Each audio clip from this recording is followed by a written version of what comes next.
The trade dome on Cinder Station smelled like burnt metal and old rain.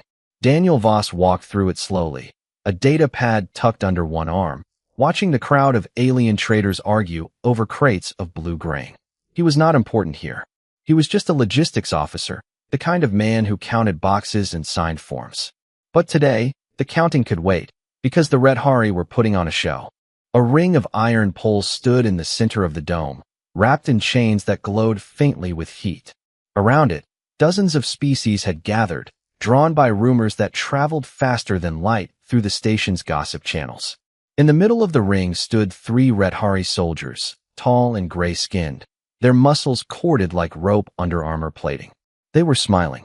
One of them, a broad soldier with a scar across his jaw, picked up a length of burning chain with his bare hand. The crowd gasped. He did not. He simply held it, turned it over, and let it drop.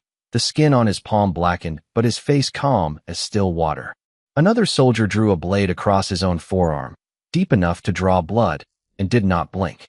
Daniel stopped near the edge of the crowd, arms crossed, saying nothing. He had read about this before boarding the station 3 months ago. The Red Hari called it painproofing. It was not just training. It was surgery, drugs, ritual, and years of forced exposure, all designed to strip away the nerves that told a body when it was being hurt. To the Red Hari, pain was proof of weakness. A species that flinched was a species that could be conquered. Braxis Kell, the Red Hari commander overseeing the trade talks, stepped into the ring. He was older than the soldiers, with silver markings tattooed down the sides of his neck, each one a record of some old wound he no longer felt. He raised a hand, and the crowd quieted. "This is why the Dominion does not kneel," Braxis said, his voice carrying easily through the dome. "Pain is a tool for the weak to measure fear. We remove the tool. We remove the fear."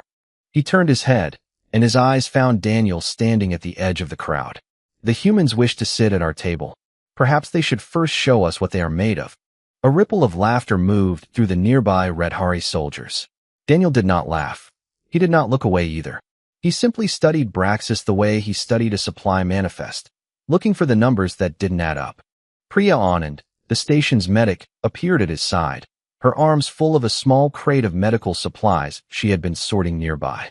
She was human too, sharp-eyed, and quick to worry about her crewmates. "You're not planning to say anything to that, are you?" she asked quietly. "Not yet," Daniel said. "Good, because that man just held burning metal like it was a warm mug of tea." Daniel finally allowed himself a small, tired smile. He didn't feel it. That's different from being strong. Priya frowned at him, unsure what he meant, but there was no time to ask further. Isvara Thran, a Red Hari noble dressed in dark robes stitched with silver thread, stepped forward from the crowd. She was not a soldier, but her voice held its own kind of weight, the kind that came from political power rather than muscle. "The humans hide behind their machines and their treaties," Isvara said, addressing the crowd but clearly speaking to Daniel. "They speak of trade and peace, yet they have never shown us anything of their own strength. Perhaps their flesh is as soft as their words." The crowd murmured. Some of the alien traders from other worlds shifted uncomfortably, sensing the tension rising. Cinder Station was neutral ground, watched over by observers from the Trade Concord, a loose alliance of species that kept order between rival powers. A representative from the Concord, a thin, quiet being wrapped in a silver cloak, stood near the back of the dome, watching everything without expression. Daniel finally stepped forward, out of the crowd and into the open space near the ring. The soldiers turned to look at him, amused. He was not tall like they were, not covered in old scars turned pale and numb. He was just a man in a plain uniform, hands empty at his sides. "You misunderstand something," Daniel said, his voice calm, carrying just far enough to be heard. "Feeling nothing is not the same as being strong. It just means you can't tell when something is wrong." Braxis's smile faded slightly, replaced by something colder. "Careful, human. Words are easy to say. The trial of endurance is not." "Then let's find out," Daniel said. A silence spread across the dome, heavier than before. Priya reached out and gripped his arm, but Daniel did not move. Isvara's eyes narrowed, studying him with new interest, as if seeing him for the first time. The Concord observer in the silver cloak finally stepped forward, its voice smooth and even. If both sides agree, the trial of endurance will be recognized and witnessed. The results will be broadcast to all client worlds under Concord law. The observer paused, looking between Daniel and Braxis. Do both sides accept? Braxis laughed, low and confident, already imagining the humiliation to come. The Dominion accepts. All eyes turned to Daniel. He thought of the months of careful diplomacy, the trade routes that depended on this station staying peaceful, and the quiet certainty in his own chest that came from something the Red Hari would never understand. He nodded once. Humanity accepts, he said. The dome erupted into noise, alien voices rising all around them, but Daniel barely heard it. He was already thinking about what came next and what it would take to survive it. Word of the trial spread across Syndra Station faster than any cargo ship could travel. By the time night cycle lights dimmed the dome's ceiling, every trader, diplomat, and dockworker on the station had heard about the human who agreed to face a Red Hari champion in the old blood sport of endurance. Some called it foolish. Others called it a death sentence dressed up as diplomacy. Inside the small human quarters near the docking ring, Daniel sat at a metal table, staring at a cup of cold tea he had forgotten to drink. Priya paced back and forth in front of him, her arms crossed tightly, her voice sharp with worry. Do you understand what you just agreed to? She asked. The Red Hari have spent centuries turning their bodies into things that don't feel damage. You just told them you'd match that with nothing but stubbornness. I know what I agreed to, Daniel said quietly. Then explain it to me, because right now it sounds like you just signed away your life to prove a point to a room full of strangers. Daniel finally looked up at her. He wasn't smiling, but there was something steady in his eyes, the same look he got when a supply chain fell apart, and everyone else panicked while he quietly found the fix. It's not about proving a point to them, he said. It's about what happens if I don't. If I back down now, every client world watching this broadcast will believe the Red Hari were right. That we're weak. That we don't belong at their table. That kind of belief spreads faster than any treaty can stop it. Priya sat down across from him, some of the anger draining out of her, replaced by something closer to fear. You could die trying to prove otherwise. I could, Daniel admitted, but I don't plan to. Before she could argue further, the door chime sounded. Priya opened it to find Isvara Thren standing outside, alone, without her usual guards. The noble stepped inside without waiting for an invitation, her dark robes brushing against the doorframe. I wanted to see the human who thinks pain means nothing, Isvara said, studying Daniel with open curiosity now instead of scorn. I never said pain means nothing, Daniel replied. I said feeling nothing doesn't make you strong. Isvara tilted her head, clearly turning the words over in her mind. Explain.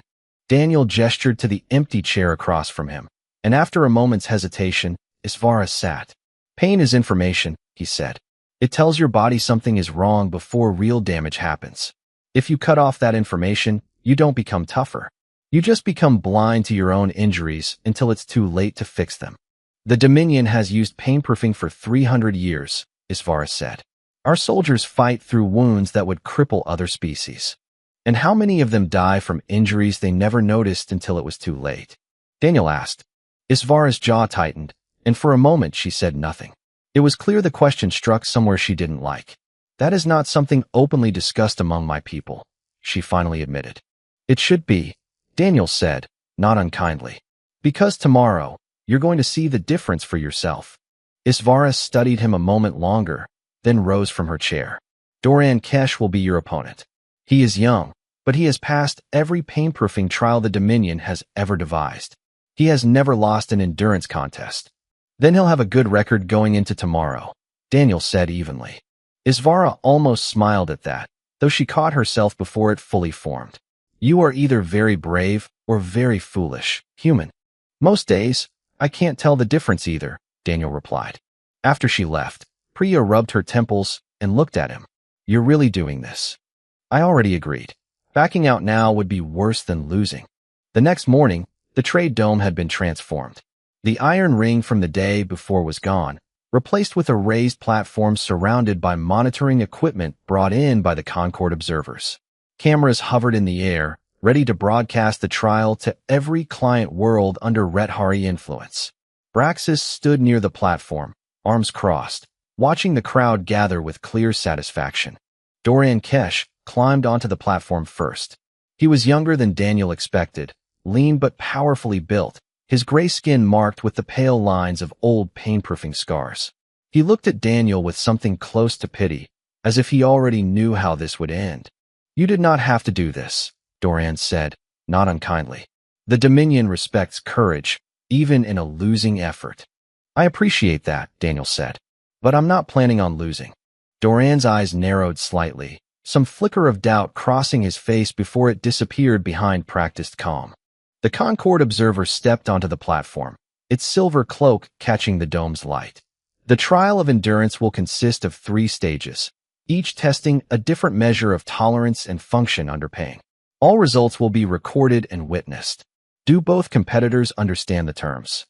"Understood," Dorian said. "Understood," Daniel said. Braxis's voice rang out from the crowd, confident and mocking. "Let the humans learn what true strength looks like." Daniel took a slow breath, feeling his heartbeat steady despite the noise around him. He thought of Priya's worried face, of Isvara's unexpected question, of every quiet fact he had learned about the Retharies pain-proofing over the months he had spent studying them. He wasn't afraid of pain.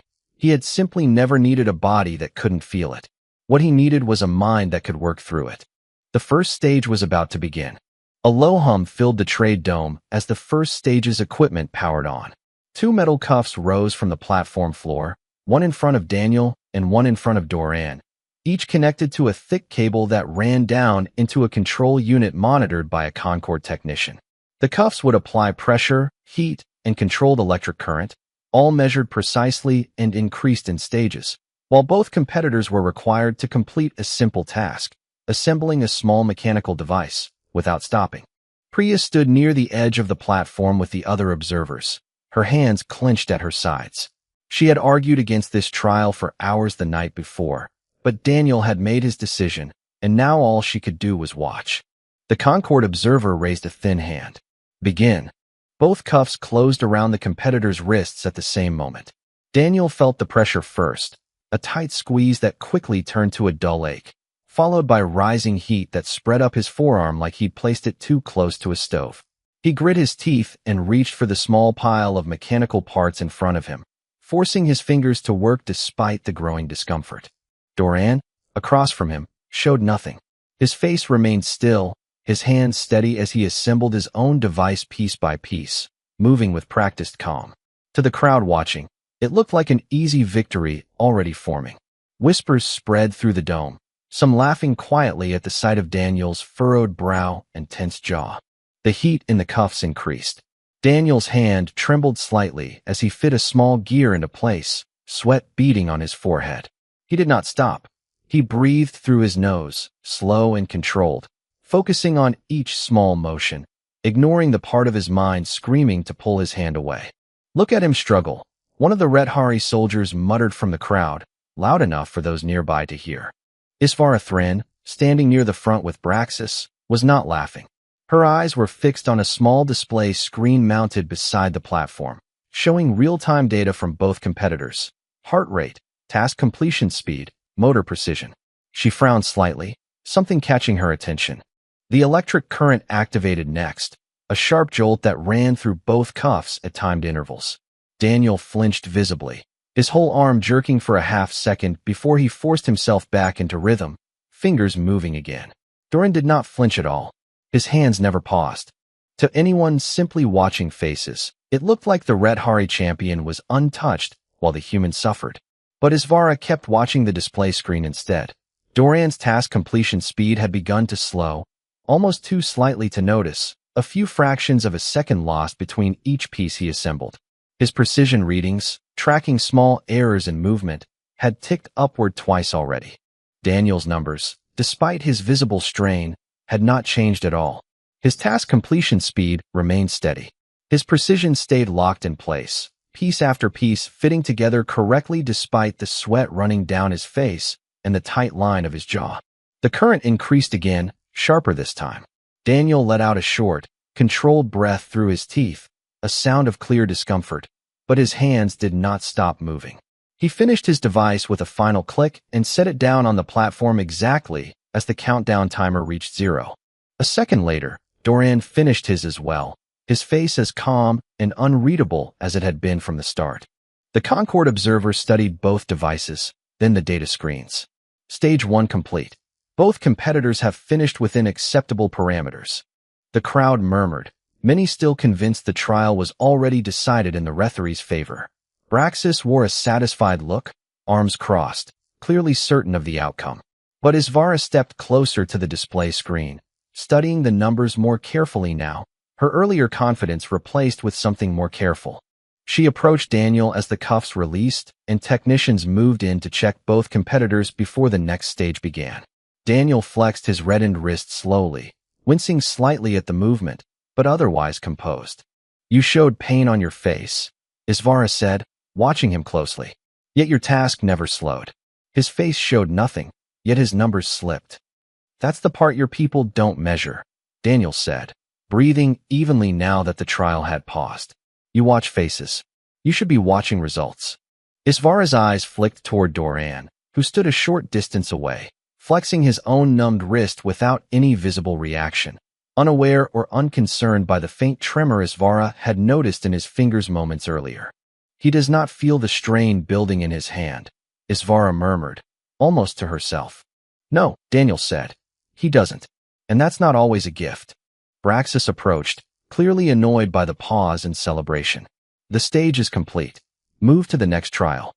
The Concord observer nodded, gesturing for the platform to be reset for stage 2, something involving physical labor and mounting environmental strain.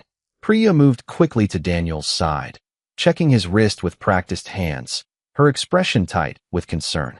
"You're already exhausted," she whispered. "And this was just the first stage." "I know," Daniel said quietly. "But watch him. Really watch him. He's not as untouched as everyone thinks." Priya glanced toward Doran, who stood tall and confident among the cheering Redhari soldiers, utterly unaware of the small, growing cracks that Isvara Thren had just begun to notice. The platform reset with a low mechanical groan, and the second stage loomed ahead.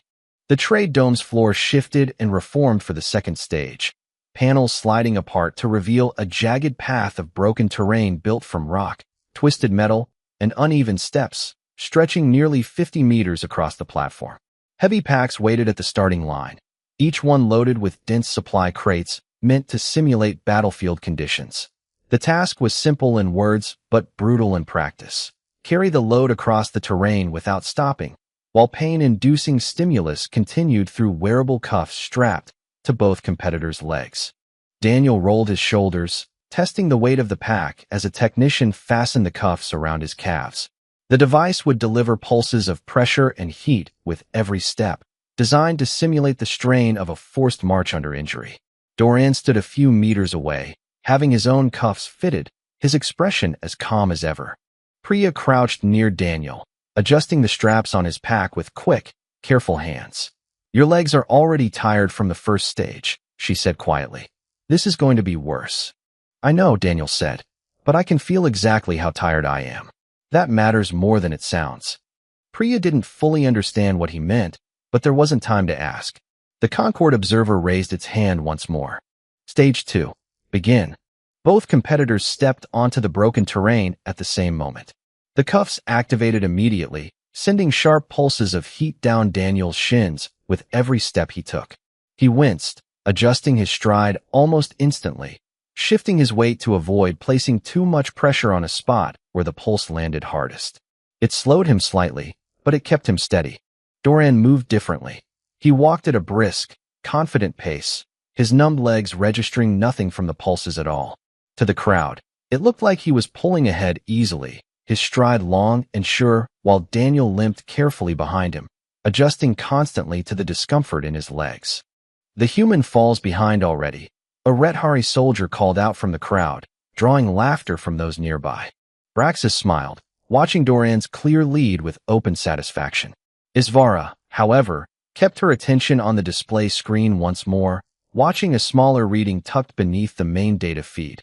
Minor structural stress building in Doran's left leg, a stress reading rising steadily with every heavy step he took across the uneven terrain. Doran did not slow down. He could not feel the small twist in his ankle from an awkward landing on a loose rock a few steps earlier. He could not feel the way his own weight, combined with the pack's load, was straining a joint that had already been quietly weakened. His body's warning system, the one built to protect him, had been surgically silenced years ago in the name of strength. Daniel, meanwhile, felt every uneven stone beneath his boots, every jolt of heat from the cuffs, every ache building in his calves. He hated it, but he used it. Each twinge of pain told him exactly where to place his next step, exactly how much weight to shift, exactly when to slow down before a misstep became a real injury. It was slower. It was harder, but it was controlled. Halfway across the terrain, Doran's leg buckled. It happened fast. One moment his stride steady and sure, the next his ankle rolling hard on an uneven rock, the joint already weakened from the stress he never felt building. He stumbled, catching himself against a jagged piece of metal, his face finally showing the faintest flicker of confusion rather than pain. He looked down at his leg, clearly registering that something was wrong only because his balance had failed, not because his body had warned him. The crowd fell silent for a moment, the earlier laughter fading into confused murmurs. Isvara stepped closer to the platform's edge, her eyes fixed on Doran's leg. He didn't know, she said quietly, almost to herself. He didn't feel it happening. Braxis's confident expression faltered slightly, though he quickly masked it. He will recover. Redhari soldiers do not stop for minor injuries. Doran forced himself upright, adjusting his pack and continuing forward, though his stride was noticeably uneven now, favoring the injured leg without fully understanding why. Without pain to guide him, he could not properly compensate, placing just as much weight on the weakened joint as before, worsening the injury with every step. Daniel, several meters behind, watched this happen and understood exactly what was going wrong. He didn't call out. There was no rule against Doran continuing, and stopping to explain would cost him the trial. Instead, he focused on his own steady, careful progress, letting his body's honest signals guide him safely across the remaining terrain. By the time Daniel reached the end of the path, sweat soaked through his uniform and his legs trembling with real exhaustion, Doran had already finished, several minutes ahead, though he now stood with his weight shifted awkwardly onto one side, his damaged leg clearly unstable beneath him even if he couldn't fully feel why. The Concord observer studied the results.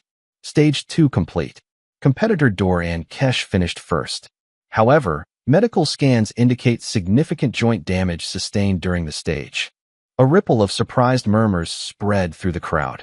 Priya rushed forward to check Daniel, who sank down onto a supply crate, breathing hard but steady, his legs sore but functional. Isvara approached Braxis, her voice low but firm enough for those nearby to hear. He completed the stage faster, but he is damaged in a way he doesn't understand. The human is slower, but intact. Braxis said nothing, his jaw tight, watching as Redhari medics moved in to examine Doran's leg, the young champion still looking faintly confused by the sudden, unexplained failure of a body that had never betrayed him before. The final stage was next, and it would be the most dangerous of all. A short recovery period was granted before the final stage, though it was hardly enough time for either competitor to truly rest. Redhari medics worked quickly on Doran's leg, wrapping the joint in a stabilizing brace and injecting a compound meant to reduce swelling. Doran sat still through the treatment, watching his own leg with an unfamiliar unease, as if seeing a stranger's limb attached to his body. In the human quarters nearby, Priya knelt in front of Daniel, checking his legs and the reddened marks left by the cuffs. "You can still stop this," she said, though she already knew what he would say. "I'm not stopping," Daniel replied, wincing slightly as she pressed a cool patch against his calf. "We're close." "Close to what?" "Collapsing." "Close to them understanding," Daniel said. "Doran doesn't even know how badly he's hurt right now. That's the whole point I'm trying to make." Priya sighed, but said nothing more, finishing her work in silence. When both competitors returned to the platform, the trade dome had changed once more. A sealed chamber now stood at its center, its walls made of thick, reinforced glass, allowing the crowd outside to watch everything happening within. Inside, a complex mechanical console waited, covered in damaged wiring and broken components that would need to be repaired correctly to complete the final task. The chamber's environmental systems, controlled remotely by Concord technicians, would gradually increase heat, thin the air, and release a mild fatigue-inducing compound into the enclosed space, all designed to simulate the chaos of a real emergency repair under battlefield stress. The final stage will test not only endurance, the Concorde observer announced to the crowd, but function under compounding physical strain. Both competitors must complete the repair task before the chamber's failsafe activates or before either competitor is physically unable to continue. Braxis stepped closer to the chamber's glass wall, his earlier confidence returning now that the stage was about to begin. "This ends here," he said, loud enough for those nearby to hear. "No amount of clever pacing will save the human from what's coming." Daniel and Doran entered the chamber together, the heavy doors sealing shut behind them with a hiss. The console sat between them, wires and broken components scattered across its surface, waiting to be reconnected in the correct sequence. The heat began rising almost immediately, a slow, creeping warmth that thickened the air within minutes. Daniel felt sweat forming along his back as he knelt beside the console, carefully studying the tangled wiring before starting to sort through it. Doran worked quickly beside him, his numbed body unaffected by the rising temperature, his hands moving with practiced speed as he began reconnecting components. For a while, it seemed Doran's advantage would hold.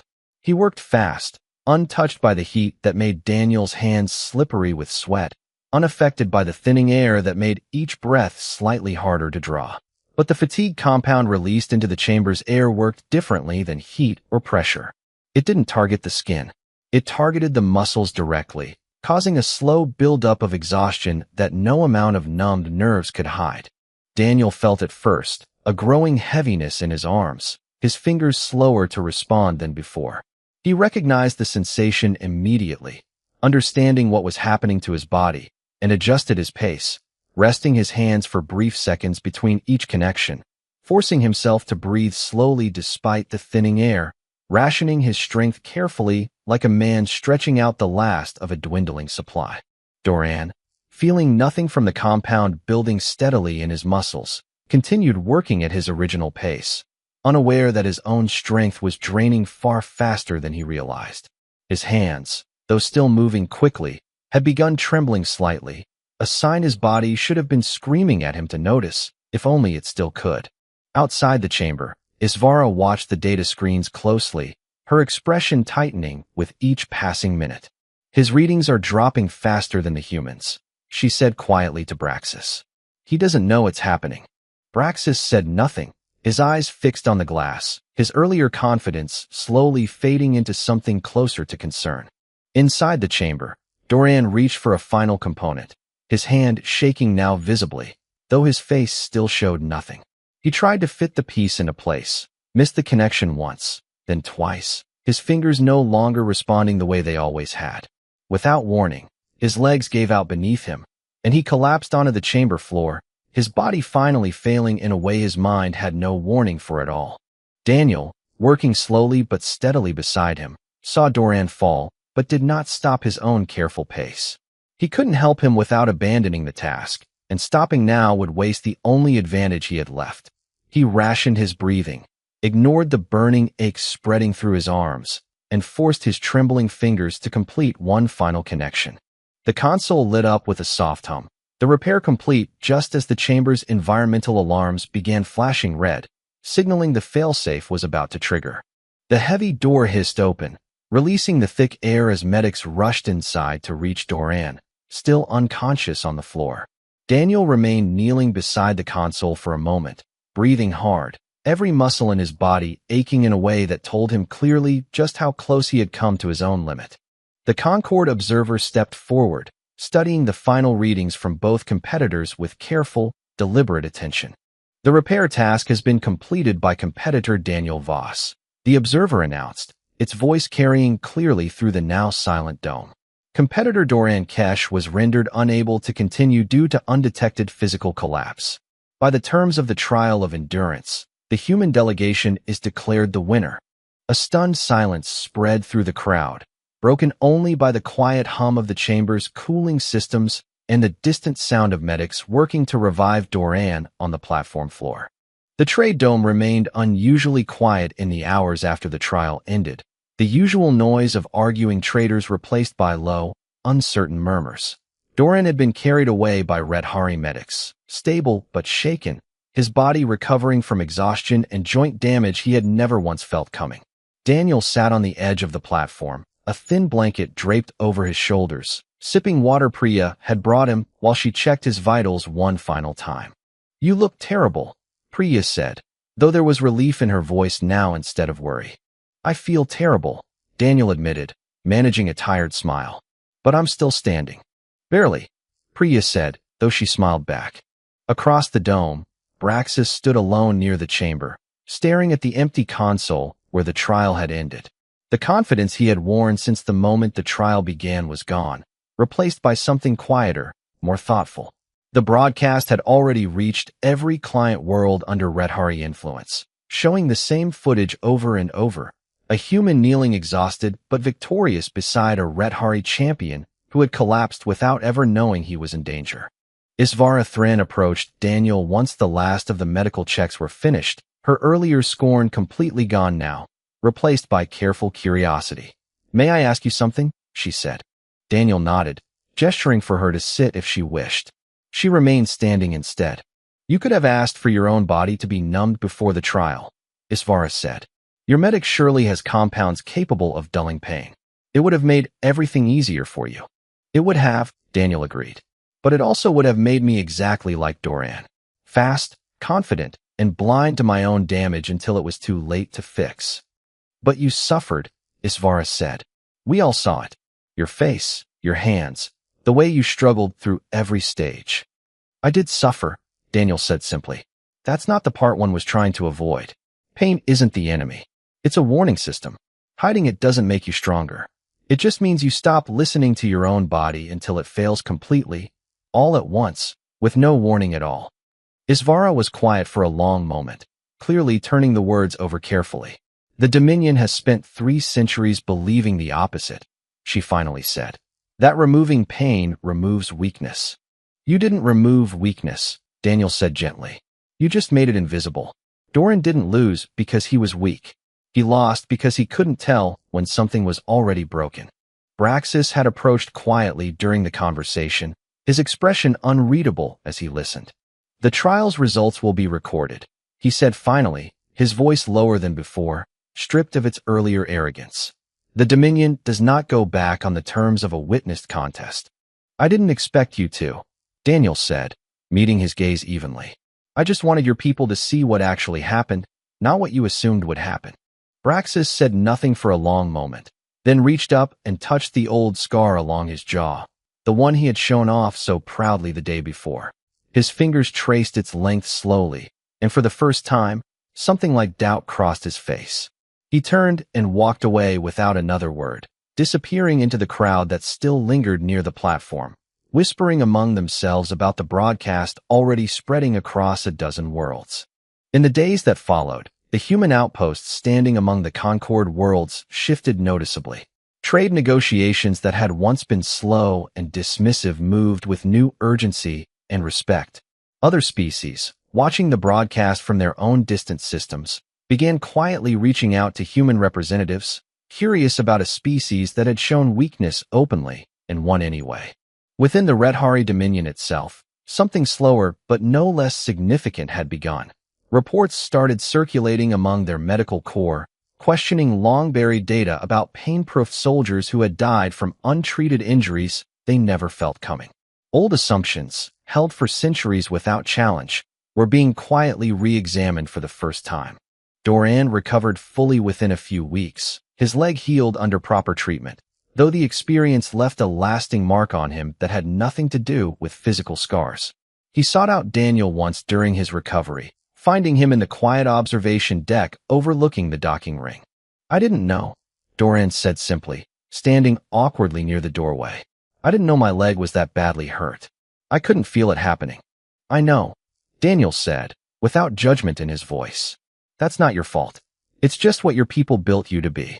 Doran considered this for a long moment. "Is it strange, feeling everything?" Daniel thought about the question honestly before answering. "Sometimes. But it also means I know exactly where my limits are. That's worth more than never feeling anything at all." Doran nodded slowly, though it was clear the idea would take time to fully settle within him. He left without saying much else, but the conversation stayed with him, a small crack in a belief system that had never once been questioned before. Later that evening, Daniel stood alone on the observation deck, watching the slow movement of distant ships through the docking ring's wide viewport. Priya joined him quietly, leaning against the railing beside him. "You really changed something today," she said. "Not just for us. For them too." Daniel didn't answer right away, still watching the ships drift past in silence. "I didn't do it to change them," he finally said. "I just didn't want to pretend to be something I'm not." Turns out that was enough. Far across the dome, in a quiet corner of the Rethari quarters, Braxis sat alone, running his fingers slowly over the old scar along his jaw, the one he could no longer feel. For the first time in longer than he could remember, he found himself wondering if that had ever truly been something worth being proud of.